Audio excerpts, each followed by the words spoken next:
Καλησπέρα λοιπόν σε όλους και όλες. Άρχισα λίγο να ανεβάσω βίντεο πάλι, αλλά αυτή τη φορά δεν πρόκειται να σταματήσω. Απλά εντάξει, μπορεί να μην έχω τόσο τακτικότητα όσο θα ήθελα, γιατί δεν προλαβαίνω.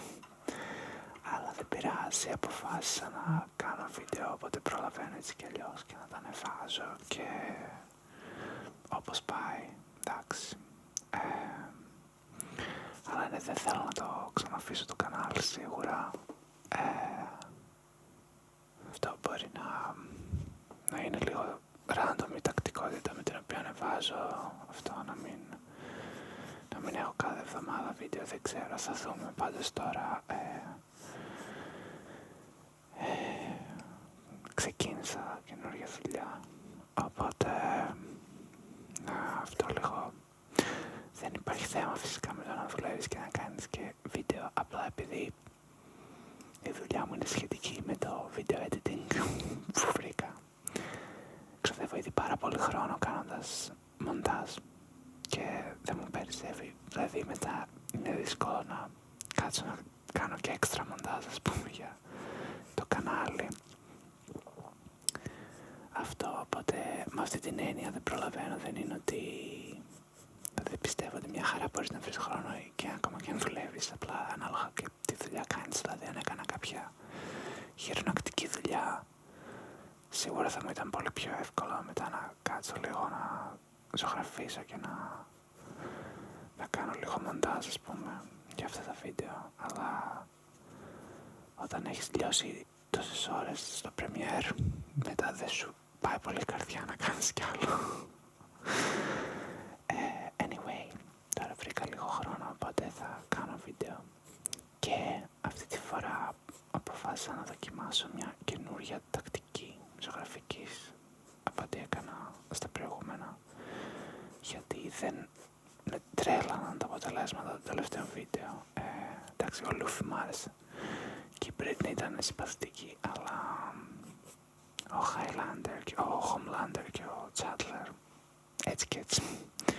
Οπότε αποφάσισα τώρα να κάνω μια νέα τακτική για το σημερινό βίντεο, πας και βοηθήσει, η οποία θα περιλαμβάνει να κάνω έτσι λίγο πρώτα κάποιο outline του προσώπου, ας πούμε, και του γενικού σχεδίου, ώστε να έχω μια καθοδήγηση για το που πάει το κάθε τι. Και σήμερα κάνω ένα πορτρέτο της Adele.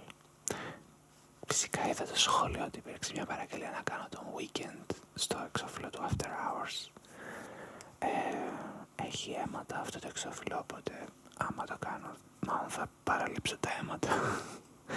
Δεν ξέρω αν υπάρχει θέμα με αυτό στο YouTube, αλλά δεν θα ήθελα να το ρισκάρω και επίσης εντάξει, είναι λίγο μια άσχημη εικόνα.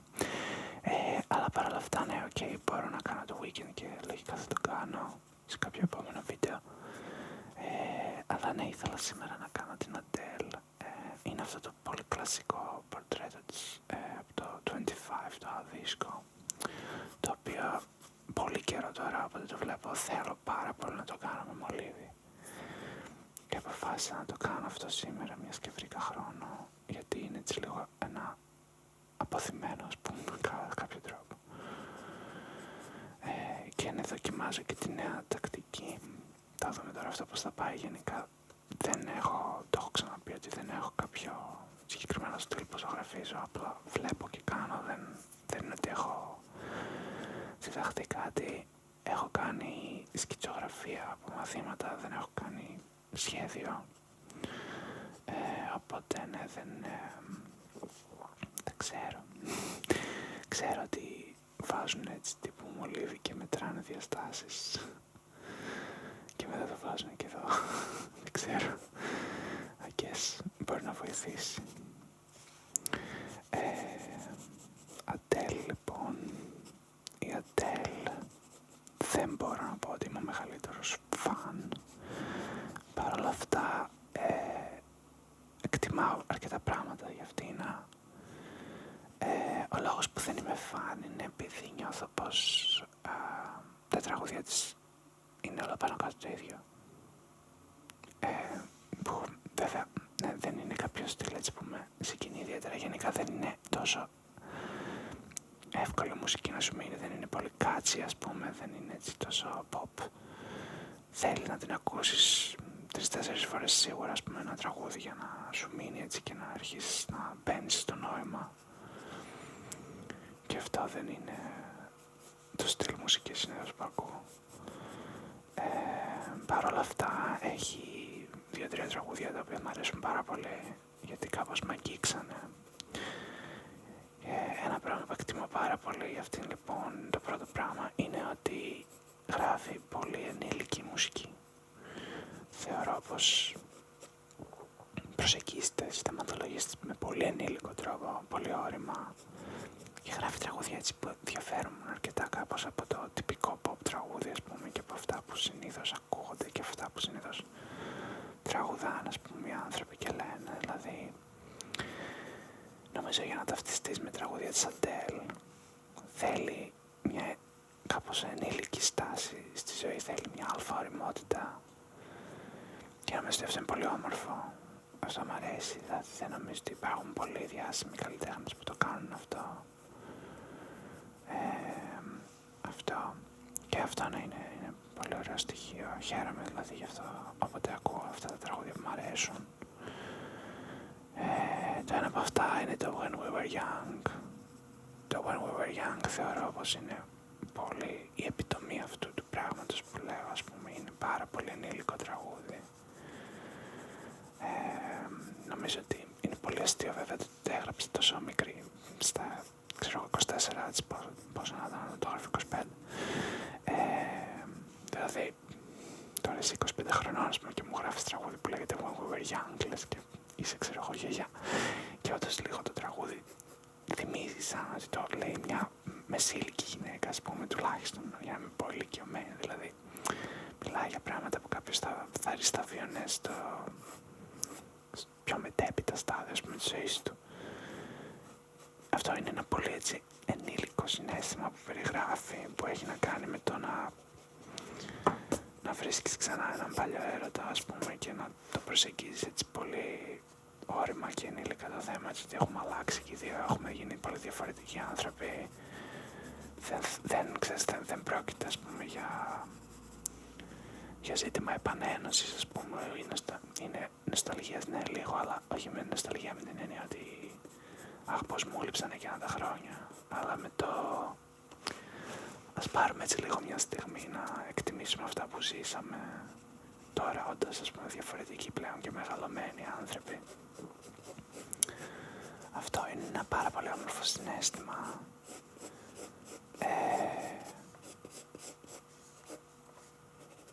Δεν το έχω ζήσει στο βαθμό που το περιγράφει η Αντέλ, το έχω ζήσει σε μικρότερους βαθμούς, αλλά θα ήθελα πάρα πολύ κάποια στιγμή να το ζήσω. Είναι δύσκολο, δεν είναι τόσο... Αυτό βασικά νομίζω ότι πρέπει να είσαι πιο μεγάλος. Νομίζω ότι ακόμα δεν έχω φτάσει στην ηλικία για να το ζήσω, αλλά θα χαρώ πάρα πολύ όταν συμβεί. Είναι, ναι, έτσι... Αυτό το ότι δεν είναι νοσταλγικό με την έννοια ότι μου λείπει, ας πούμε, ή ότι αχ, μακάρι να γύριζα πίσω. Είναι όμως νοσταλγικό με την έννοια χαίρομαι που τα έζησα και χαίρομαι που είσαι τώρα εδώ να μου τα θυμίσεις. Αυτό είναι πολύ ωραίο συναίσθημα γενικά, το να χαίρεσαι για αυτά που έχεις ζήσει χωρίς να σου λείπουνε. Αυτό είναι κάτι που το έχω ζήσει, ας πούμε, και νομίζω ότι αυτό περιγράφει κάπως και αυτό το τραγούδι και είναι πολύ ωραίο. Τώρα το πρόβλημα με αυτό το πορτρέτο είναι το ότι κόβεται. Οπότε θα πρέπει εγώ τώρα κάπως να γεμίσω τα κενά με τη φαντασία μου. Κοιτάξτε, σε αυτό είμαι καλός, αλλά μπορεί επίσης να ξεφύγω λίγο από το πρόσωπό της. Λοιπόν, για να πάρω λίγο ένα άλλο μολύβι τώρα, να αρχίσω να κάνω τα μάτια. Τα μάτια, και αν είναι το δύσκολο. Λοιπόν, τώρα εδώ σίγουρα θα παίξει πολύ ρόλο αυτή η τεχνική που προσπαθώ να κάνω.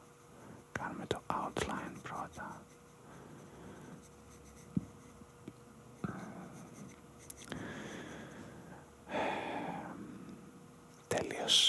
άλλο στυλ, το Someone Like You. Το Someone Like You δεν είναι τόσο ενήλικο, είναι βασικά και αυτό εντάξει, αλλά περιγράφει ένα αρκετά ας πούμε πιο θυγμένο συναίσθημα και στάδιο, αλλά πάλι έχει αυτή την ενήλικη στάση ας πούμε και την ωριμότητα να πει ότι σου εύχομαι καλή συνέχεια, ας πούμε, να εύχομαι να σου τύχουν όλα καλά και ότι εντάξει, είμαι πολύ πληγωμένη ας πούμε που δεν λειτουργήσε μεταξύ μας, αλλά δεν θα κάτσω και να ασχοληθώ ας πούμε, να προσπαθήσω να το ξαναφέρω πίσω ας πούμε ή οτιδήποτε. Συνεχίζουμε. Αυτό είναι έτσι και αυτό πολύ όριμο και ωραίο ας πούμε, και κάπως αυτό ότι μπορείς να αναγνωρίσεις τα έντονα συναισθήματα και το ότι κάτι πονάει ας πούμε ή ότι κάτι, αυτό είναι πολύ δυνατό και έντονο, αλλά χωρίς να σημαίνει ότι θα το αφήσεις να σε συνεπάρει, να σε κυριεύσει και να φερθείς ανώριμο ας πούμε εξαιτίας αυτού του συναισθήματος. Αυτό είναι η ενήλικη στάση στην ουσία. Όχι το να παριστάνεις ότι δεν νιώθεις τίποτα γιατί είσαι υπεράνω ας πούμε και ξέρω πόρα είσαι όριμος και εξελιγμένος για να νιώθεις πράγματα, γιατί αυτό είναι πολύ ενήλικο. Αυτό είναι πιο πολύ ότι φοβάσαι. Αλλά ναι, αυτό δηλαδή το ενήλικο είναι στην ουσία αυτό, δηλαδή δεν το φοβάμαι κι ας είναι πάρα πολύ έντονο και ας πονάει πολύ, θα καταφέρω να συνεχίσω γιατί είμαι μεγάλος. Αυτό. Και αυτό νομίζω περιγράφει το Someone Like You, Σαντέλ. Εντάξει, ναι, είναι έτσι, είναι αρκετά ειλικρινές κάπως από καρδιάς, δηλαδή δεν νομίζω ότι το εννοεί τόσο κυριολεκτικά, ας πούμε, νομίζω ότι είναι απλά έτσι ένα όμο ακατέργαστο συναίσθημα που νιώθει το θα βρω κάποιον σαν εσένα. Δεν νομίζω ότι το σκέφτεται έτσι κυριολεκτικά ότι θα σε αντικαταστήσω, ας πούμε, με έναν κλόνο σου. Απλά έτσι το ομό συναίσθημα της στιγμής ότι αφού δεν μπορεί να είσαι εσύ θα βρω κάποιον σαν εσένα, ας πούμε. Έτσι, δηλαδή ότι η πρώτη έτσι επεξεργασία του ότι δεν μπορεί να τον έχει. Νομίζω ότι είναι, ναι, το νόημά του είναι έτσι να είναι ακατέργαστο και ομό, χωρίς να σημαίνει ότι το εννοεί ας πούμε τόσο πολύ. Και είναι όμορφο και αυτό νομίζω, εντάξει, ναι, δεν το λέει ας πούμε έχει να κάνει και με τη μελωδία, δηλαδή αυτό όπως τώρα ας πούμε μου έρχεται στο μυαλό το Kill Bill της SZA, νομίζω SZA λέγεται τέλος πάντων, που περιγράφει ας πούμε κάτι τόσο ομό και κατέργαστο και πολύ έτσι ανώριμο ας πούμε, που είναι και στα βαθμό του επικίνδυνου, αλλά επειδή το τίνει με μια τέτοια μελωδία κάπως καταλαβαίνεις ότι δεν πρόκειται για κάτι ας πούμε αληθινό, είναι έτσι είναι πολύ περισσότερο ας πούμε ένα τραγούδι για το πώς έχω φτάσει ως εδώ, εντάξει έχω πιάσει πάτο τελείως, παρά ένα τραγούδι για το πώς να σκοτώσεις τον πρώην σου, δηλαδή αυτό θα ήταν πολύ ακραίο και βίαιο ας πούμε, δηλαδή, ναι, αλλά δεν, αυτό όταν το τίνει με μια τέτοια μελωδία που είναι έτσι τόσο, έχει έτσι κάτι το θλιμμένο και θλιμμένο αλλά ταυτόχρονα και κάπως ανακουφιστικό. Οπότε είναι πιο πολύ σε φάση αυτό το ότι έχω πιάσει πάντα τελείως και δεν, ναι, αυτό. Σε ένα τέτοιο φαντασιακό πλαίσιο δηλαδή είναι τα ομά συναισθήματα της στιγμής που νιώθεις αυτό. Έτσι κάπως μου φαίνεται και το Someone Like You, φυσικά σε πολύ πιο ήπιο βαθμό γιατί δεν μιλάει για δολοφονία.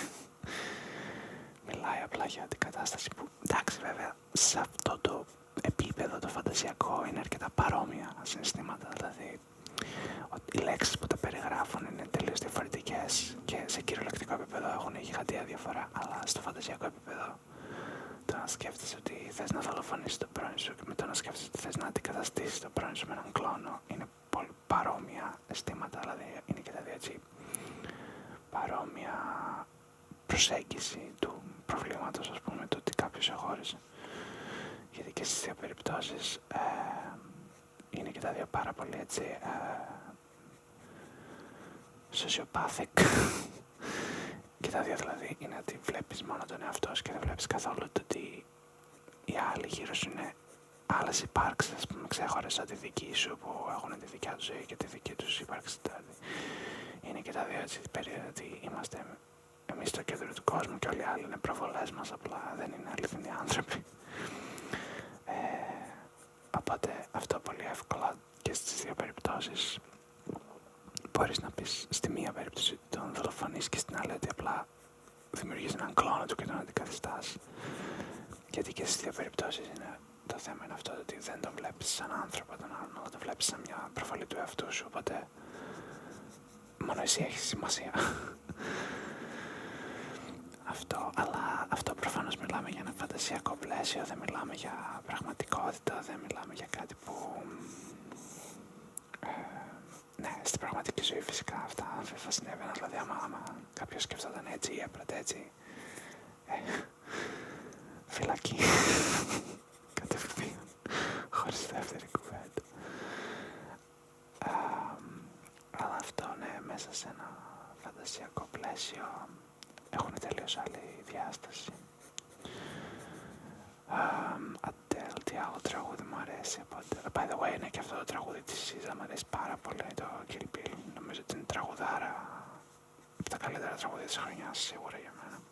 Το άκουγα, το έχω ακούσει άπειρες φορές. Αλλά αυτό είναι ένα rock bottom anthem, δεν είναι τραγούδι για τη δολοφονία πρώην. Έτσι το εκλαμβάνω εγώ δηλαδή. Και νομίζω ότι έτσι το προόρισε και η SZA. Είναι αυτό ότι όταν έχεις φτάσει στο πάτο τελείως και απλά προσπαθείς να παρηγορήσεις τον εαυτό σου, να αποδεχτείς την κατάσταση. Για να δούμε εδώ τώρα κάτι. Εντάξει, καλά πάει, αλλά κάτι πάλι δεν έχει βγει τόσο καλά. Σίγουρα βοήθησε λίγο αυτό με τις διαστάσεις, όσο να είναι. Τώρα τα μάτια είναι ok, θεωρώ. Τα φρύδια ίσως είναι λίγο μικρά. Βασικά τα μάτια ίσως είναι λίγο μεγάλα. Σίγουρα την έκανα πολύ πιο όμορφη. Όχι, εντάξει. Για να δούμε. Θα δούμε τώρα κάπως αυτό το σχήμα. Πρέπει λίγο ίσως να το... Βασικά την έκανα να φαίνεται ότι έχει πιο μικρό κεφάλι από ότι έχει και ναι, νομίζω φταίει το μάτι. Ότι έκανα πολύ μεγάλα μάτια. Νομίζω μπορώ να τις τα μικρύνω λίγο χωρίς να χρειάζεται να κάνω ραγδαίες αλλαγές. Γιατί ίσως δεν είναι μόνο το μάτι.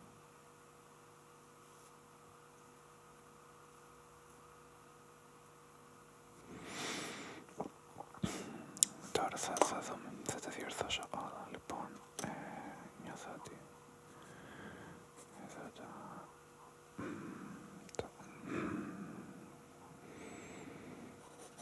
ναι, οκ. Αυτή εδώ η πλευρά είναι κομπλέ, νομίζω εδώ.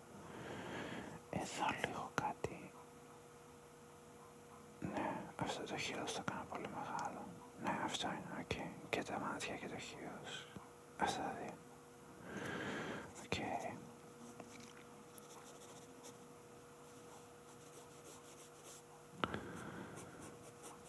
Από εδώ είναι εντάξει. Εδώ πρέπει λίγο εδώ αυτό να κομπεί πιο νωρίς.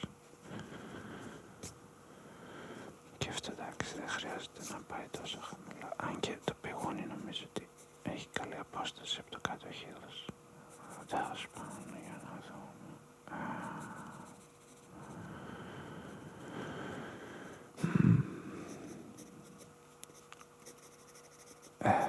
Από Adele, τι άλλο μου αρέσει από Adele. Εντάξει, το Rolling in the Deep το άκουγα πάρα πολύ τότε που βγήκε και μετά κάποια στιγμή το βαρέθηκα. Κάτι ξεχνάω σίγουρα που μου αρέσει πολύ. Νομίζω δεν νομίζω ότι ήταν αυτό, αλλά το Rumor Has It μου άρεσε πάρα πολύ επίσης από πιο παλιά. Το άκουγα και αυτό αρκετά.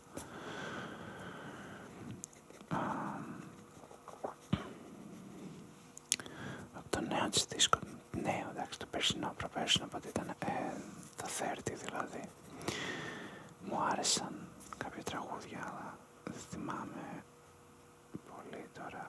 Το Can I Get It μου είχε αρέσει πολύ που το είχε κάνει ο Max Martin. Πώς θυμάμαι, αλλά εντάξει, είναι Max Martin, οπότε.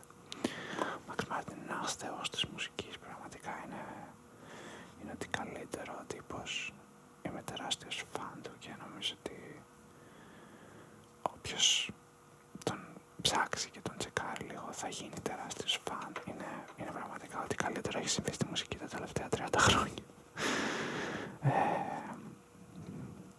Καλά, ίσως υπερβολικό, αλλά ναι, άνετα. Είναι πάρα πολύ ταλαντούχος άνθρωπος, έχει φτιάξει άπειρα hit, έχει τα περισσότερα νούμερο 1 από τους παραγωγούς στην Αμερική, αλλά και γενικά νομίζω είναι Σουηδός, αν δεν κάνω λάθος. Και αυτός, ας πούμε, ξεκίνησε με την Britney την καριέρα της στην ουσία και NSYNC γενικά στα 90's, έτσι, αναδείχθηκε πάρα πολύ ραγδαία ως καλύτερος παραγωγός, ας πούμε, και μετά συνέχισε την καριέρα του να κάνει επιτυχία μετά την επιτυχία και ήταν πολύ υπέροχα όλα, έτσι, πολύ όμορφη μουσική, όμορφους ήχους, έτσι, καθαρούς, κρυστάλλινους, πολύ όμορφα πράγματα έχει φτιάξει, ναι, απίστευτο έργο. Και λοιπόν δούλεψε και με την Adele στο 30 και έκαναν το Can I Get It, νομίζω, δεν ξέρω αν έκαναν άλλο, αλλά ήταν πολύ ωραίο τραγούδι, αυτό μου άρεσε. Και το πιο pop σίγουρα του δίσκου, το πιο catchy. Λοιπόν, ωραία, ναι, νομίζω ότι βοήθησε που έσβησα τις άκρες των ματιών σίγουρα. Ωραία, για πάμε λίγο να βάψουμε το μέσα των ματιών τώρα, νομίζω ότι αυτό είναι ok από μέγεθος, νομίζω ότι το είχα παρακάνει λίγο από το πλάι με τις βλαφαρίδες, αυτό είναι κάτι που γενικά το κάνω, γιατί τις τραβάω πολύ τις βλαφαρίδες και γίνεται πολύ έντονο μαύρο, όλες γίνονται σαν την Avril Lavigne με το έντονο smoky eye, ξέρω εγώ. Οκ, για να δούμε και εδώ. Έχει έντονο eyeliner εδώ η Adele, αλλά και πάλι το παράκατο.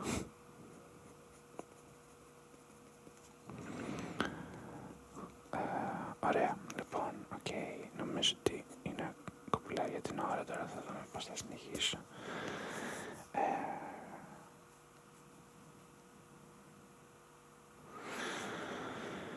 Ωραία, ναι. Adele, τι άλλο μ' άρεσε από Adele. Ναι, γενικά, όπως είπα, δεν είμαι και μεγαλύτερος φαν, ίσως να τα είπα κι άλλο. Όχι, σίγουρα ήταν και κάτι άλλο από τα παλιά της που μ' άρεσε πολύ, αλλά τώρα έχω σκαλώσει, θα μου έρθει λογικά, θα μου έρθει. Εντάξει, μάλλον το Skyfall. Το Skyfall, ναι, μου είχε αρέσει αρκετά, το άκουγα. Εντάξει, δεν είναι από το James Bond, δεν είναι από κάποιο άλμπουμ της, είναι λίγο διαφορετικό.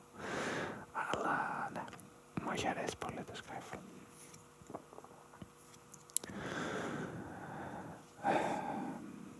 Ναι. Τι άλλο έχει, κάτι ακόμα.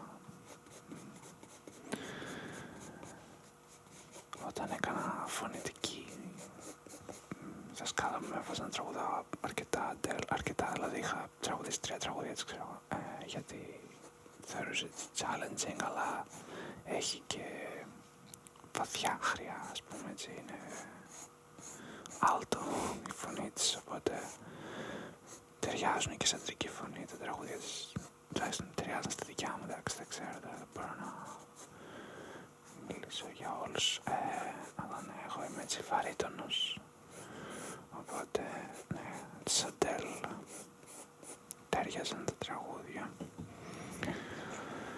Οκ, νομίζω ότι πάει καλά, μου αρέσει, ας μην το ματιάξω, λίγο τις σκιές τώρα να αρχίσω να κάνω και τα μαλλιά λίγο. Λοιπόν,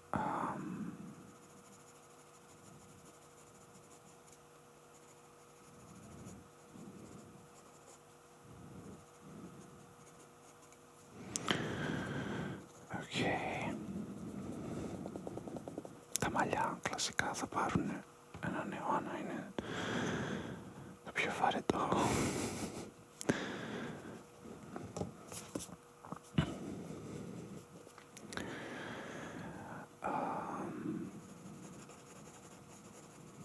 Έχω δει πάρα πολλές φορές ένα βιντεάκι που είναι η Αντέλ και τη βάζουν να δοκιμάσει blindfolded βρετανικά πιάτα. Αχ, μ' αρέσει πάρα πολύ αυτό το βίντεο. Το βλέπω πολλές φορές για να ηρεμήσω, όπως επίσης βλέπω και της Florence Pugh. Εντάξει, εκείνο είναι ακόμα καλύτερο. Η Florence Pugh είναι λέει πιο ωραίες ιστορίες, είναι και λίγο πιο, νομίζω, comfortable με την κάμερα, ας πούμε, από την Αντέλ, οπότε είναι καλά. Και η Αντέλ έχει πολύ πλάκα βέβαια σε αυτό το βίντεο, αλλά τη Florence Pugh μου αρέσει περισσότερο. Πολύ καλό βίντεο, μας σκέφτομαι την Αντέλ, το έχω δει πάρα πολλές φορές, έχει πολύ φάση. Άμα ξέρετε για ποιο βίντεο λέω, σχολιάστε το, αν το έχετε δει. Και άμα δεν το έχετε δει, πείτε δείτε το έχει φάσουλα. Άμα έτσι θέλετε να χαλαράσετε, ξέρω εγώ, όταν ξαπλώνετε για ύπνο, αντί για ASMR, έτσι, ή πριν δείτε ASMR βασικά, εντάξει. Και ASMR σίγουρα θα χρειαστεί να δείτε, καλό είναι, για τον ύπνο. Αλλά έτσι για αλλαγή μπορείτε να δείτε αυτό το βιντεάκι, ή και της Florence Pugh, ή της Adele, ναι, και τα δύο είναι πολύ ωραία. Ναι, οκ, θα πω ότι σίγουρα βοήθησαν λίγο αυτό με τις διαστάσεις που έκανα. Δεν είναι τρελή διαφορά πάλι, νιώθω ότι επειδή βιάζομαι υπάρχουν τέλειες, αλλά ίσως να παίξει και ρόλο βασικά και την έχω δει πολλές φορές αυτή την εικόνα και ήθελα πάρα πολύ καιρό να την κάνω, και αυτό δηλαδή μάλλον θα παίξει το ρόλο του για το ότι την έβγαλα πιο εύκολα από τις προηγούμενες. Αλλά ναι, βοήθησε μάλλον και το outlining. Νομίζω ότι θα το εφαρμόζω από εδώ και πέρα και στα επόμενα βίντεο. Λοιπόν, τώρα είναι η ώρα να χρησιμοποιήσω δάχτυλο, νομίζω, για να σκεφτώ λίγο.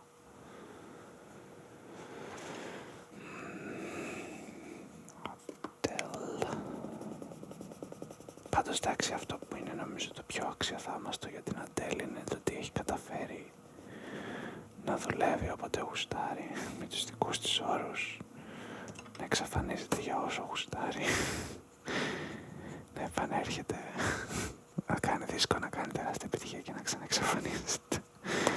Αυτό είναι πολύ φοβερό, είναι φοβερό. Νομίζω ότι 4 δίσκους έχει και ναι, τι να πω, δηλαδή σε σπον δεκαετίας τους έχει κάνει και με πολύ χαλαρούς ρυθμούς.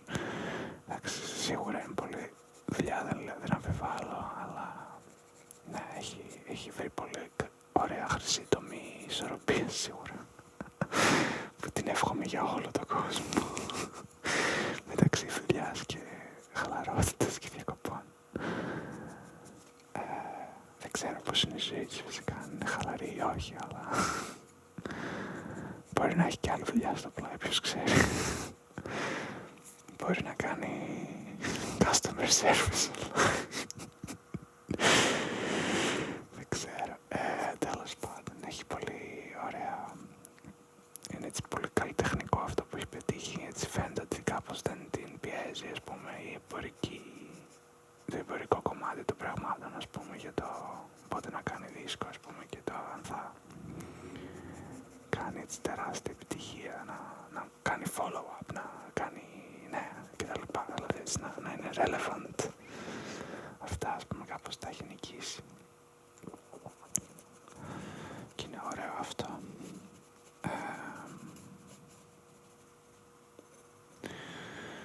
Γιατί κάπως νιώθεις ότι θα πάρεις μουσική όταν έχει κάτι να πει και ότι θα σου δώσει κάτι που θα αξίζει, ας πούμε. Αυτό είναι σημαντικό πολύ. Wow, ναι, νομίζω ότι μ' αρέσει αυτό που βλέπω. Ωραία βγήκες, Ρέντελ. Λες να βοήθησε το outline τόσο πολύ. Μπορεί, αλλά εντάξει, πιστεύω ότι είναι και επειδή την εικόνα αυτή την έχω βάλει στο νου πολύ καιρό τώρα.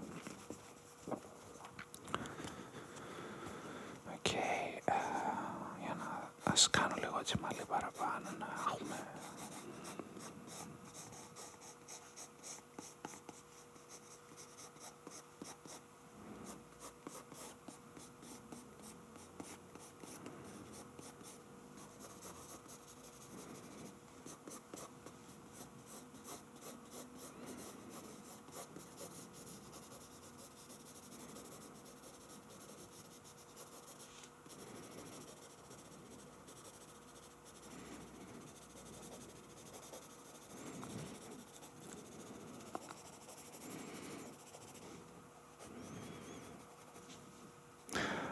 Πρέπει οπωσδήποτε επίσης να αναφέρω το αγαπημένο μου meme.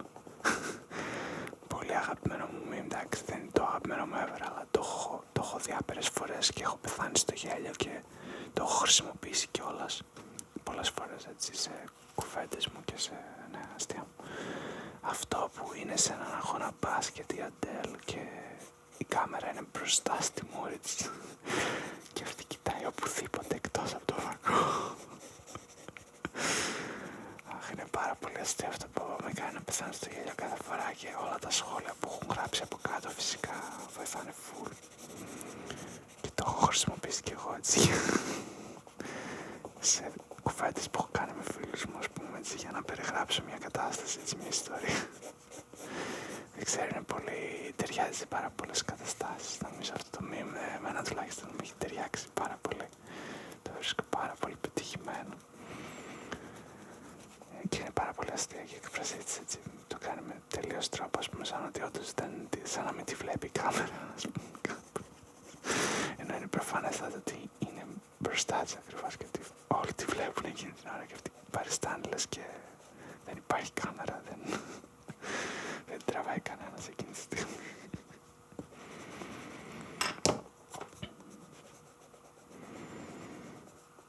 Πολύ καλό, πολύ καλό.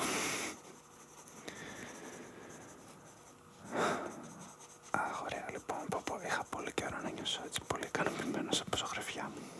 Πολύ μου άρεσε αυτή τώρα, χάρηκα πολύ. Είναι ωραίο αίσθημα αυτό. Ναι, δεν ξέρω, δηλαδή. Sorry Chatler, sorry Homelander, αλλά δεν σας πέτυχα. Τόσο πολύ. Ναι, και ούτε και Britney και Rihanna μπορώ να πω ότι τρελάθηκα τόσο. Ο Luffy ήταν ωραίος, εντάξει. Ο Luffy, respect.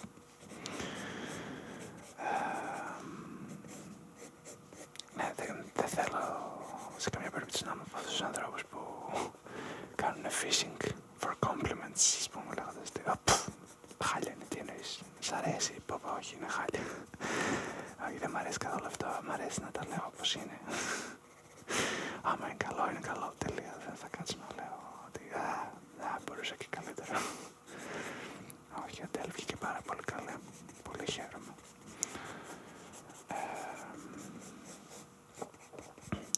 Τώρα εδώ δεν είναι εκτός κάδρου αυτά που ζωγραφίζω, οπότε απλά αυτό σχεδιάζω και δεν ξέρω τι να κάνω, δεν ξέρω πώς είναι τα μαλλίτσι. Νομίζω είναι η ώρα να γράψω το όνομα μου, για να δω λίγο έτσι άμα μπορώ ίσως να προσθέσω τελευταίες πινελιές, έτσι, σκιάσεις, ξέρω εγώ, να το κάνω λίγο πιο 3D, ίσως λίγο πιο καλό. Αλλά very good, very good. Very happy about it.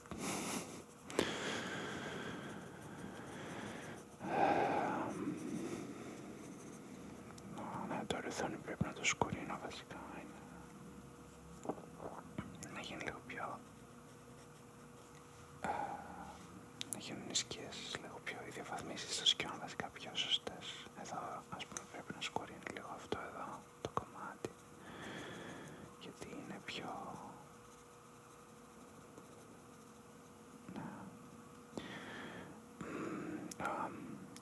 Νομίζω ότι τη μητούλα μπορώ λίγο να τη διορθώσω να γίνει καλύτερη, είναι. Και εντάξει, μετά πάμε για όνομα, cool. Ωραία, λοιπόν, εδώ τα ρουθουνάκια. Αυτό εδώ πρέπει να με κρίνει. Είναι το παραφάρδινα. Και αυτό είναι ok, εντάξει. Το από εδώ το ρουθούνι όμως να ήταν λίγο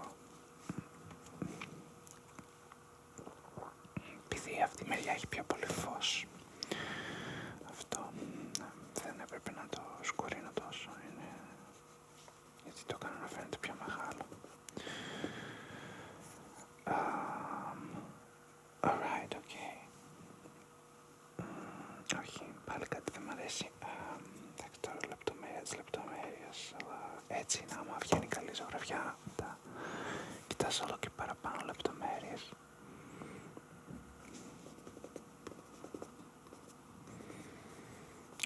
Οκ, ωραία.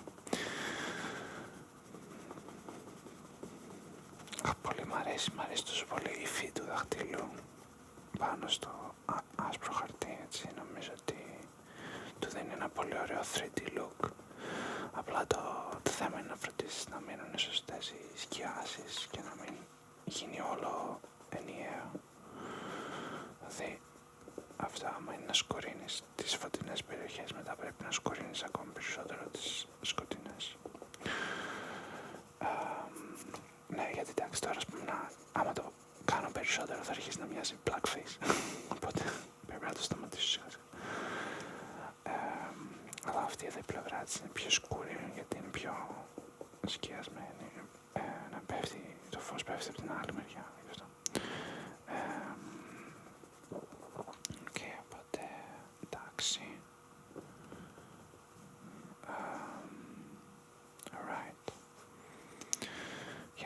Εντάξει, νομίζω ότι το γλίτωσα το blackface. Τέλεια. Λοιπόν, όνομα. Πάμε για όνομα. Τώρα μου άρεσε η ζωγραφιά, θέλω να κάνω και λίγο πιο καλλιγραφία, να αφιερώσω χρόνο.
Ωραία.